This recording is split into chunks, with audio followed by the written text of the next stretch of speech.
My name's Erin Beckett. I'm 48 now. I wasn't then. This is about Skamania County, Washington, October 2015. Fog sitting in the cedars like breath. It was a Tuesday with early rain, the kind that beads on your jacket and never lets go. I was a night shift custodian at the elementary in Carson, a single mom with a secondhand Subaru and a porch light that burned out every other week. Ordinary. I shouldn't be telling this, but it's been years, and the clip still lives on my old phone in a shoebox with the charger I never toss. One ordinary thing turned wrong.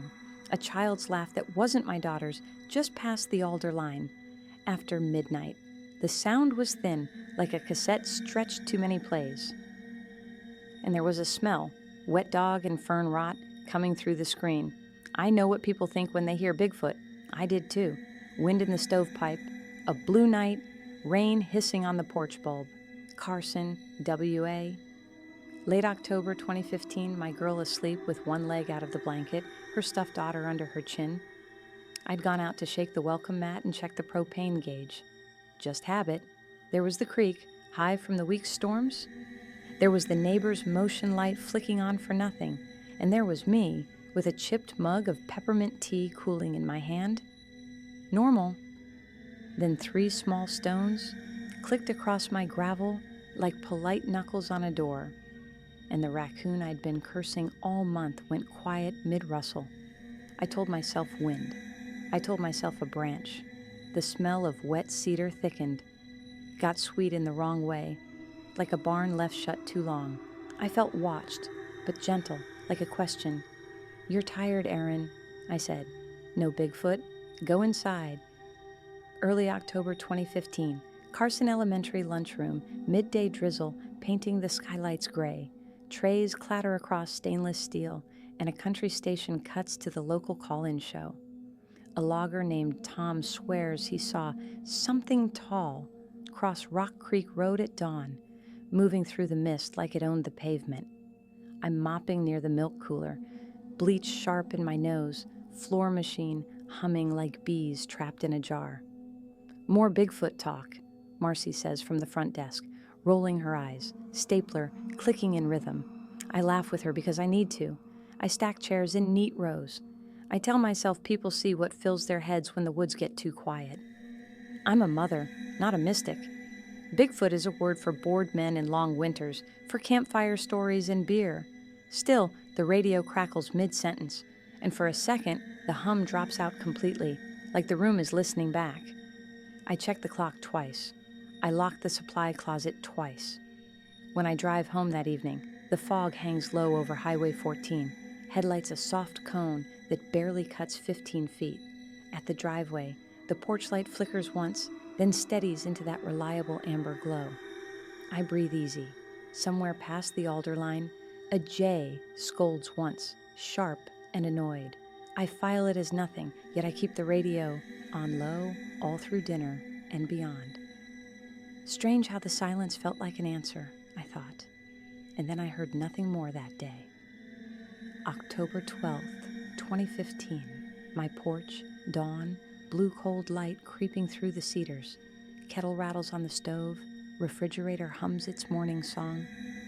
On the railing sits a single black and white feather.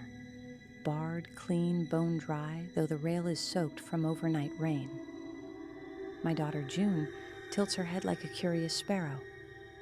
"A gift," she says, fingers hovering above it. I sniff coffee, the steam cutting through the damp like a knife.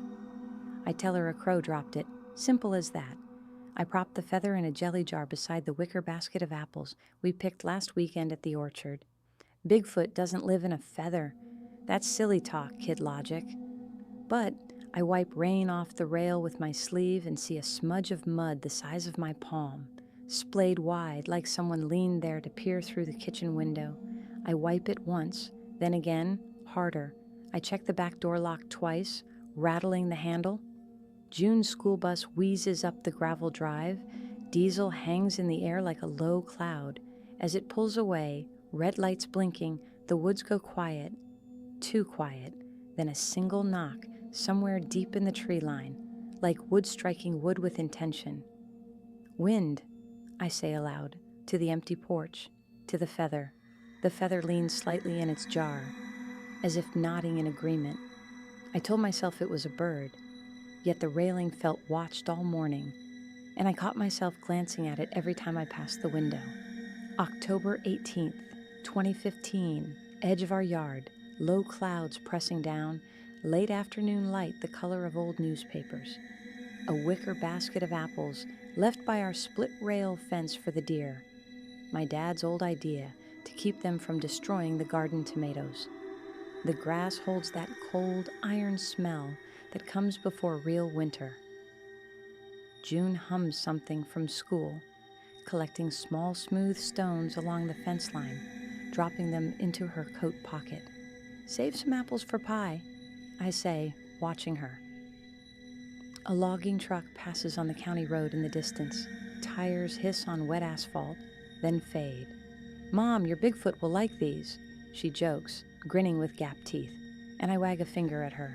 No Bigfoot, just raccoons being raccoons. At dusk, I step out again to bring the basket back inside. The apples are rearranged into 3 small stacks of 2, balanced carefully like a child's attempt at math or architecture. My neighbor's yellow dog gives a low woof from his yard, then nothing, like someone cut the sound. I crouch down, touch the top apple with my fingertips. It's warm, not warm like human hands, but not the deep chill of the others either. My skin prickles from neck to wrists. I stand very still, the porch bulb casting amber light over wet grass and the black line of trees beyond. I listen until my ears ache from the effort, until the silence becomes a physical thing. I slept that night with the TV on low, old sitcom laughter hiding the pulse in my throat, June's breathing steady in the next room. October 21st, 2015. 1:23 a.m., rain drumming on the roof like impatient fingers, window a black mirror reflecting only me. June sleeps in her narrow bed. The bathroom fan drones its white noise. I'm folding towels on the couch, the cotton rough from too much detergent and hard well water. Then, 3 knocks from the tree line, spaced evenly, polite, the sound of knuckles on a hollow door asking permission. The smell slides in through the cracked window, wet fur matted with crushed fern, thick and animal. "No," I whisper to the empty room. "There's no Bigfoot doing Morse code." I click off the bathroom fan with shaking fingers. The house breathes with me, every creak amplified. I don't move for a full minute, maybe longer. I check the back door lock twice, then a third time, then once more, because 3 isn't enough. Out by the alders, a shape of deeper dark shifts against the regular dark, or maybe that's my guilt about leaving the apples, my imagination filling in what fear suggests. The refrigerator kicks on suddenly, and I flinch hard in my own kitchen, hand to my chest. I wake June deliberately. "Bathroom," I say, just to see her move, alive, present, real. She stumbles down the hall, half asleep, and I stand guard. The knocks do not come again that night. I heard the creak louder than usual after midnight, as if it had swallowed the sound to keep it safe, to hide what shouldn't be heard. October 24th, 2015.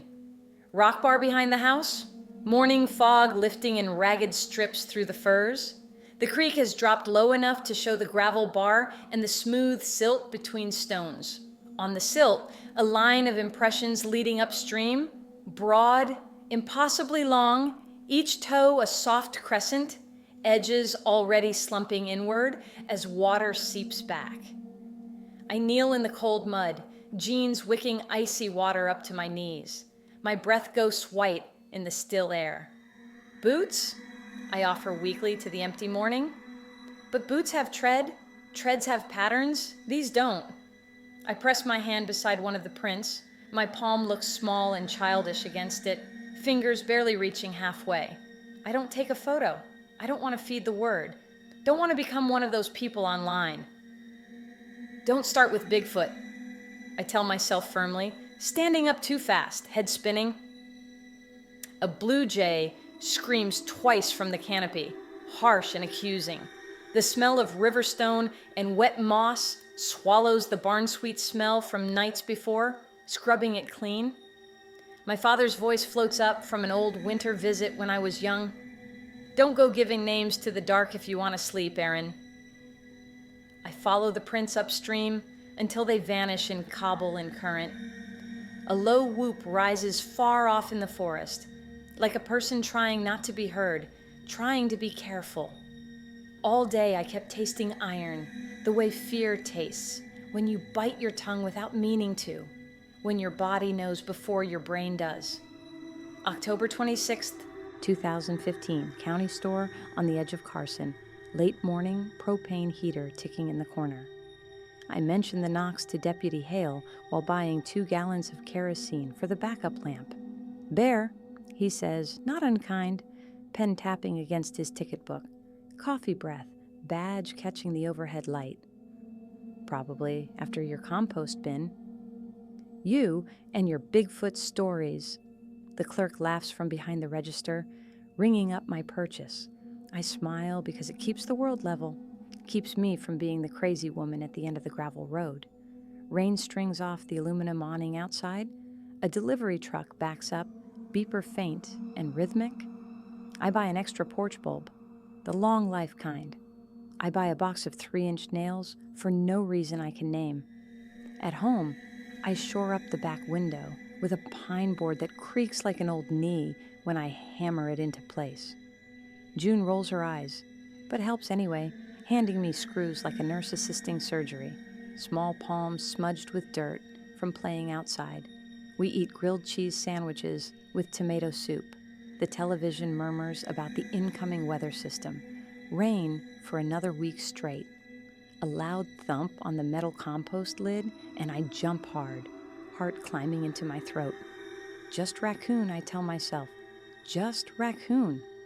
The board holds firm against the window.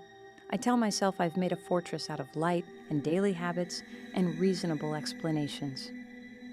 That night, the house settled louder than it ever had before, and I counted each pop and crack like I was keeping watch, like I was on guard duty in my own home. October 28th, 2015, 12:11 a.m., windless and still, fog thick enough to taste, lamp casting amber through the curtains. I'm on the couch with a pile of laundry ignoring me from the basket. The old phone charges on the scratched coffee table. Its case is cracked along one corner. The refrigerator cycles off, sudden quiet that makes my ears ring. Then, 3 knocks again, the exact same rhythm, but nearer this time, maybe only 30 yards out. The smell is back, but gentler somehow. Not barn sweet, more like wet wool and crushed salal berries. I stand on unsteady legs and say through the screen door, "You need to go." My voice trembles, and I hate that weakness. There's no Bigfoot here, I add, as if that changes anything, as if saying it makes it true. June appears in the hallway behind me, hair flattened on one side, whispering, "Mom?" I press a finger to my lips, the universal sign for silence. Silence answers from outside. A small stone taps the porch once, gently, as if to be careful, as if to apologize. I feel something like courtesy, which is worse than fear because it asks you to answer back, to acknowledge. I left the porch light on until morning. Moths beat themselves against it until they fell, dumb and exhausted, and I couldn't sleep even when June did. Even when the sky began to lighten to gray. October 30th, 2015, porch steps, 5:47 a.m., frost forming halos on fallen maple leaves. I sit, with the old phone angled toward the tree line, video rolling, red light tiny in the pre-dawn dark. My breath comes out white and hangs. A crow yanks the sky open with noise, then silence rushes back in. Nothing moves in the frame. Then the low whoop again, closer, rounder, a shape of sound that vibrates through the wooden railing under my hand. I whisper, "Hello," and immediately feel foolish. The phone mic hisses static. And then, I know exactly how this sounds, I know what people will think. There's a syllable that is not bird and not wind and not creek. A strained ho, me, like a throat, borrowing a word it heard once through a window, trying to shape it. I freeze completely, tea mug turning cold fast in my grip. I don't believe in Bigfoot talking, I say to the phone, to myself, to the recording. Silence stretches long, and then the smallest scrape of wood on wood out near where I left the apples. My hands shake hard enough that the video shakes. I film nothing but fog and fence and gray light for 2 minutes more, waiting. When I watch it back inside, the faint syllable lives in the digital noise like a fish moving under ice, there and not there. I saved the clip to the phone's memory and slid the phone into the shoebox that afternoon, and the box into the pantry behind the flour canister where I keep things I don't want to see every day. October 3rd, 2015, 11:39 p.m., propane lantern hissing on the kitchen table, power out from high wind. June sleeps in my bed because the dark feels too big tonight. I keep the lantern low, that soft camp yellow glow that makes hands look older than they are. The house ticks and creaks with cooling ductwork. From the black yard beyond the window, 3 knocks for the 3rd time in 10 days. Same spacing, same impossible patience.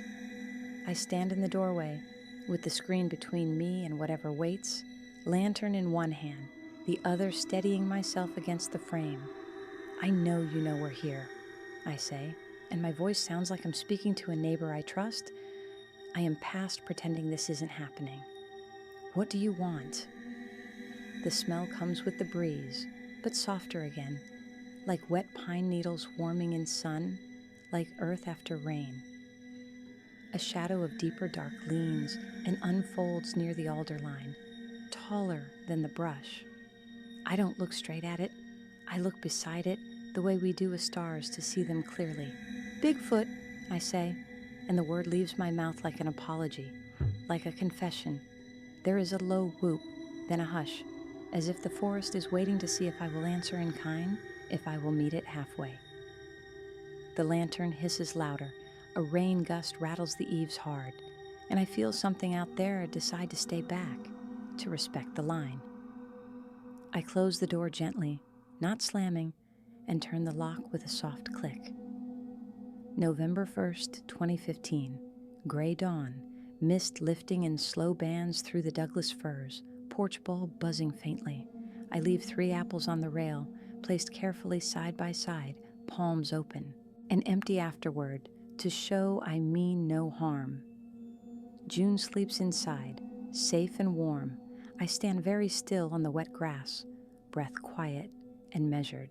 Across the distance, maybe 40 yards out, a shape like a man's height, no taller, shifts behind the thick salal and stops as if the ground draws an invisible line for both of us to respect.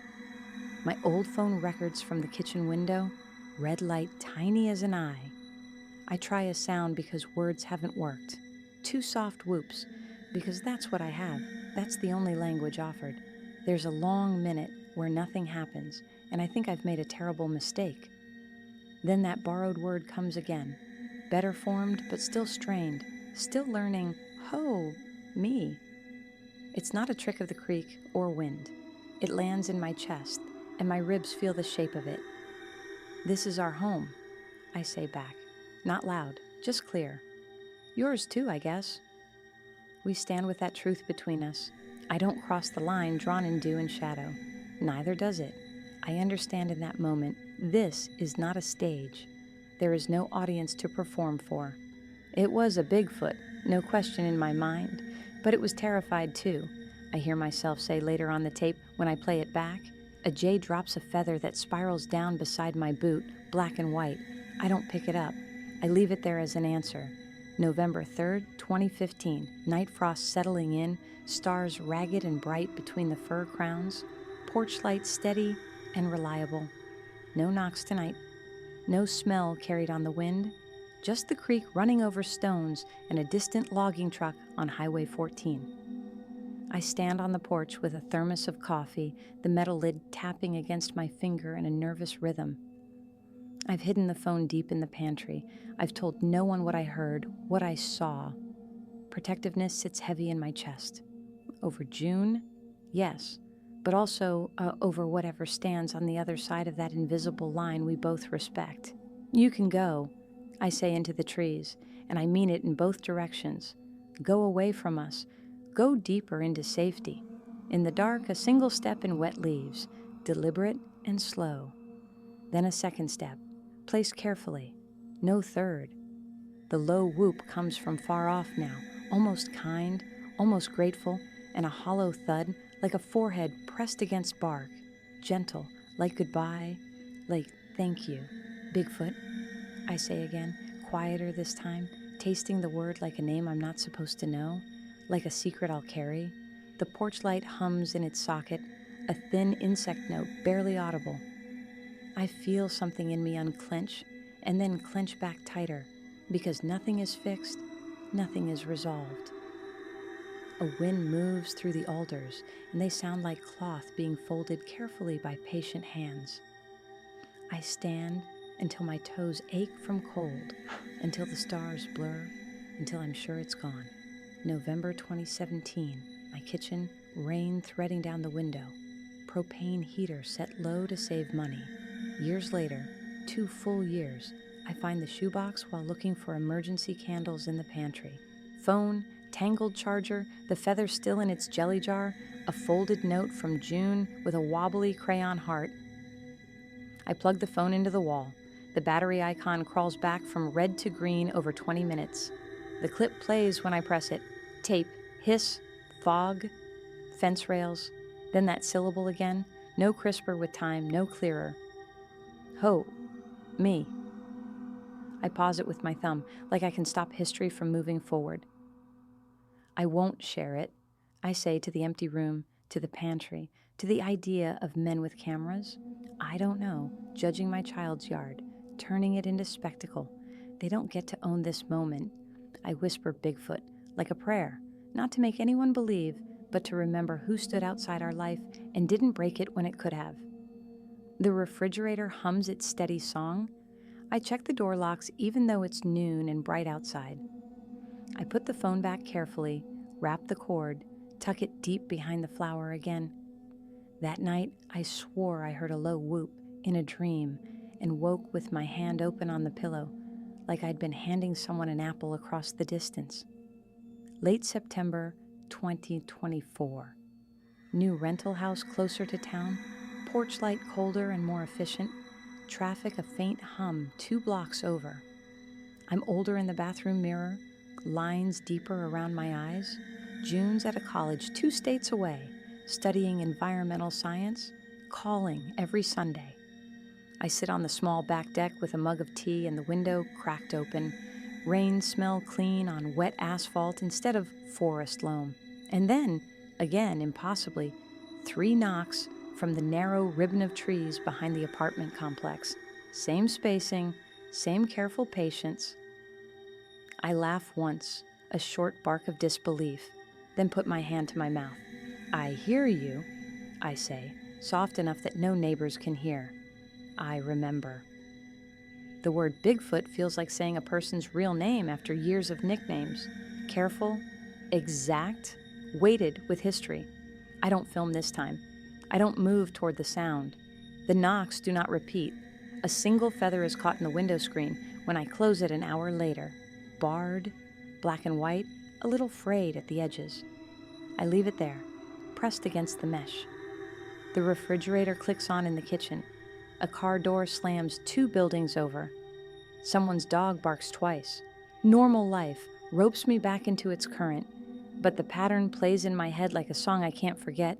3 knocks, 2 whoops, 1 word. I still keep the porch light on every night. I still hear the 3 knocks sometimes in that space between sleep and waking. And I let the silence be my answer, the way it's always been.